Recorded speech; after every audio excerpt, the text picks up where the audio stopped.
Cik pemandu baru ke? Kenapa tak beritahu dah sampai sini? Maaf, saya bukan. Dah cik rehat saja di belakang. Cik mesti penat sebab puasa. Biar saya yang pandu ke lobi. Mari cik masuk. Ryan, si skema yang dulu buatkan tugasan aku sekarang jadi pembantu.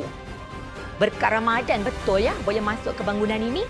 Kamu lambat 2 minit. Di sini, masa tu emas. Saya faham, orang bawahan memang susah nak hargai masa. Maaf Encik Bram, tapi setahu saya, kerjasama kita tentang kualiti kerja. Bukan sekadar tayang jam tangan emas di pergelangan tangan Encik. Berani ya sekarang? Ingat Ryan, kamu tu cuma hamba tugasan aku dulu. Tak payah nak tunjuk pandai depan pengurus aku. Tunggu saya, Sarah. Apa ni, suka saya ke? Cerminlah diri. Kamu cuma kuli tugasan, tak setaraf. Kalau esok grade saya bukan A, jangan harap boleh berbuka puasa dengan geng saya. Dan sekarang, pemandu kamu ni pakai isteri kamu kan? Memang ya, benih kulit tak akan pernah boleh jadi pohon emas.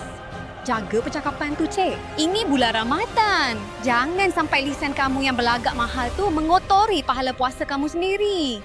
Pemandu jangan campur. Ryan bawa keluar perempuan ini atau saya batalkan kontrak sekarang. Saya ada hubungan terus dengan pemilik PT Aruna Global. Kalian bukan sesiapa.